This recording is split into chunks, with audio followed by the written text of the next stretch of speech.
right, hello everyone. I'm going to try to go through the Unit 3 pretest. That's a typo. But I'm going to go over the Unit 3 pretest. This is the first one that was passed out. And hopefully this clarifies some questions, some misunderstandings. And of course, there is always a disclaimer. If I make a mistake, I am only human. Correct me. Let me know that there is a mistake. If you hear a loud bell, I am going to apologize in advance. I am still on campus and trying to get as much of this done before my next class. So let's just go ahead and get started.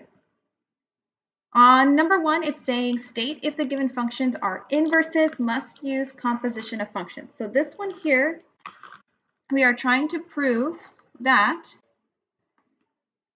f of g of x is equal to x, and that g of f of x is equal to x. If both of them are equal to x, then yes, inverses. But we don't know that yet, so let's go ahead and solve. So for f of g of x, we're going to take g of x and we're going to put it into the x value of f. So it's going to look something like this. Our f of x looks like this, but instead of writing this x, I'm going to write what g of x is. In this case, it's x cubed minus 2. And then we're going to continue writing what's left of f plus 2. So immediately I'm kind of happy because I'm noticing that I have a minus 2 plus 2. So then we have cube root of minus 2 plus 2 is just 0. Cube root of x cubed, well, this just equals to x. So far, so good. Now, let's hypothetically say this did not equal to x, this did not simplify to x, then you do not have to continue. You can just make the assumption that no, they are not inverses. But because this is x, we have to verify the other composition to see if it does, in fact, give us x as well. So, g of f of x is equal to, again, we're going to now take f of x and put it into the x value of g. So we have cube root of x plus 2 cubed minus 2. Cube root and cubed cancel out. So I have x plus 2 minus 2. Again, these two cancel out. Give me x. So again, I have an x here, I have an x here. So my answer is yes, they are inverses because we both got x's on our compositions. Number 2 gave a lot of you a headache, so I want to talk about number 2. Okay, so the first thing we're going to do is find the inverse of the function. So the inverse of the function switches your x and your y values. And then you need to solve for new y. And your new y is the inverse. So you need to make sure that your final answer does not include y, it includes the inverse notation. So I have f of x is equal to negative 2, x plus 3 to the 5th. Okay, so I'm going to write y equals negative 2, x plus 3. I'm going to switch the places of x and y. And now I'm going to solve for my new y.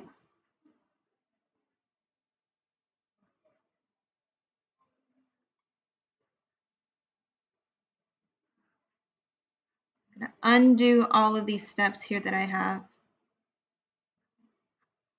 So I have here is equal to y plus 3. I'm going to subtract 3 both sides. So y is equal to 5th root x over negative 2 minus 3. This minus 3 is not inside. Okay, but remember, you cannot have y as your final answer. You need to use the inverse notation. And I think I made this too big because that 3 is out in front, so I'm going to just say, I'm going to bring it out in front. The only reason I did that is because I don't have room to write it here because I made this too big. Okay, so I have my inverse. Now graphing, don't overcomplicate graphing. Just like we switched our x and our y when we were solving for the inverse, graphing does the same thing. When you're graphing an inverse, what really is happening is you're switching your domain and your range. You're switching your x and your y. So the original function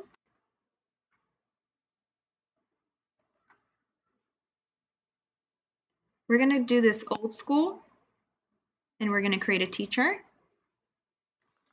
And then your inverse,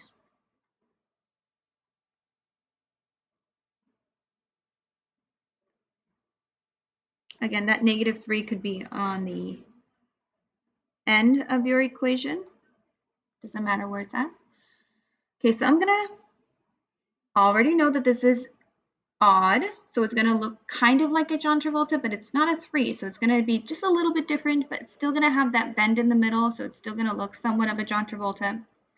So I'm going to plug in like good numbers, and what I mean by good numbers is I'm going to plug in numbers that will, once I raise it to the 5th power, it's going to give me small numbers. For example, I'm going to I'm going to write in -3, because if I plug in -3, that gives me 0. 0 to the 5th root, that's 0 times 0 times 0 times 0 times 0, so 0 5 times. That is just 0. 0 times -2 is 0. Another number that I'm going to want to plug in is -2. If I plug in -2, I get 1. 1 to the 5th power is just 1. 1 times -2 is just -2. I'm going to type in -1. Again, I keep saying type in, I mean plug in. Substitute in -1 for x. -1 plus 3 is -2. -2 to the 5th root. I don't know what that is, so I'm going to rely on my calculator. So that is 2 to the 5th root. I get 32. 32 times 2, that is, -2, that is -64.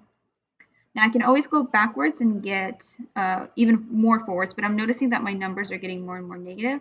So I'm going to go in and I'm going to write -4. -4 plus 3 is -1. -1 to the 5th root, to the 5th power is still -1. -1 times -2 is just 2. And you continue this until when you graph it, you notice that you have a John Travolta looking thing, and then you can stop. Okay, now on to the inverse. The inverse switches the domain and range. So it switches your x and your y. So right here I'm going to write x, n. The n is just for me to know that this is my new x, my new y. You don't have to write that n, it's just for me to know that these are my new x and y values. And just like we switched our x and y here, we're going to do exactly the same thing. So I have -3 and 0. I'm going to switch them. I'm going to flip them. So now I have 0 and -3. I have 2 and -2. I'm going to switch them. I get -1 and -64. So -64, -1. And I have -4 and 2. So 2 and -4. Again, all you're doing when you're graphing inverses is flipping the x and the y. And then that's it. That's it. So let's graph. Obviously, I'm not going to be graphing this one, so we don't really need these. But let's see if these 3 points are enough. They could be. So 0, it just says graph the inverse. So let's graph the inverse. 0, -3, -2 and -2, and 2 and -4. 2 and -4. Now, here's the thing. If this one is supposed to look like a John Travolta, then it's going to look either like this or like this. The opposite of that, or the inverse of that, is that this is horizontal. The opposite of that, or the inverse of that, would be vertical. So our bend is going to be this way. or it's going to be this way.